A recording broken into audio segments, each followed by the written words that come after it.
ശബരിമലയിൽ തീർത്ഥാടകരുടെ എണ്ണത്തിൽ കുറവില്ല. രാത്രി 8 മണിവരെ ദർശനം നടത്തിയത് 80,000-ന് മുകളിൽ ഭക്തരാണ്.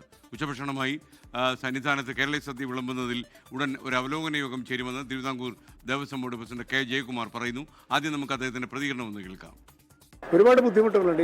ഇല വേണമോ, പ്ലേറ്റിൽ തന്നെ മതിയോ, പിന്നെ പ്ലേറ്റിൽ കൊടുത്താൽ സദ്യ ആകുമോ, ഇലയാണെങ്കിൽ ഇത്ര ഇല വരണ്ടേ, ഇല പിന്നെ ഇൻസിനറേറ്റർ കൊണ്ടിട്ടാൽ ഇൻസിനറേറ്റർ കേടാവത്തില്ലയോ, ഒരുപാട് കാര്യങ്ങളുണ്ട്. നമുക്കിപ്പോൾ എന്താണ്, ഒരു തികച്ച് യാന്ത്രികമായിട്ട് ഭക്ഷണം കൊടുക്കാതെ ഭംഗിയായിട്ട് കൊടുക്കണം. അതെങ്ങനെയെന്നുള്ളത് ഇന്നിപ്പോൾ തീരുമാനിക്കാം. അത് നടപ്പിലാവില്ല എന്നൊരു ആശങ്കയെ വേണ്ട, നടപ്പിലാവും. സന്നിധാനത്ത് നിന്ന് MG പ്രതീഷ് തത്സമയം ചേരുന്നു. പറയൂ പ്രതീഷ്.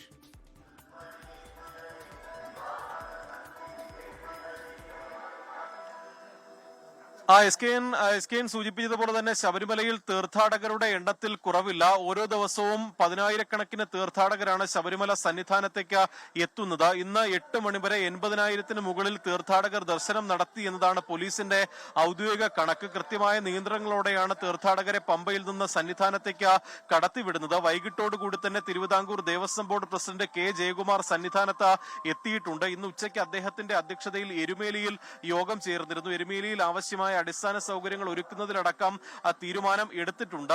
ഇന്ന് അദ്ദേഹത്തിന്റെ നേതൃത്വത്തിൽ ചില അവലോകന യോഗം നടക്കുന്നുണ്ട്. അത് ശബരിമല സന്നിധാനത്ത് കേരളീയ സദ്യ വിളമ്പുന്നതുമായി ബന്ധപ്പെട്ടാണ്. ഈ മെനു പരിഷ്കരിക്കുന്നതിൽ അവലോകന യോഗം ചേർന്ന് ഉടൻ തീരുമാനമെടുക്കും. ഈ തീരുമാനം എന്തായാലും നടപ്പിലാക്കും. തീർത്ഥാടകർക്ക് നല്ല ഭക്ഷണം വിളമ്പുമെന്നുള്ള ഉറപ്പ് കൂടി അദ്ദേഹം നൽകുന്നുണ്ട്. ഒപ്പം ഈ തീർത്ഥാടകർ വളരെ സംതൃപ്തിയോടുകൂടിയാണ് മല ഇറങ്ങുന്നത് എന്നുള്ള കാര്യം കൂടി അദ്ദേഹം പ്രതികരിച്ചിട്ടുണ്ട്. നിലവിൽ തീർത്ഥാടനത്തിന് മറ്റ് ബുദ്ധിമുട്ടുകളൊന്നും തന്നെയില്ല. നാളെ ശബരിമലയിൽ 12 വിളക്കാണ്. 12 വിളക്കിനോടനുബന്ധിച്ച് കൂടുതൽ തീർത്ഥാടകർ ശബരിമലയിൽ എത്തുമെന്നതാണ് പ്രതീക്ഷിക്കുന്നത്. ഇതര സംസ്ഥാനത്തിനപ്പുറം കൂടുതലും മലയാളി തീർത്ഥാടകരായിരിക്കും വരും ദിവസങ്ങളിൽ ശബരിമലയിൽ എത്തുക.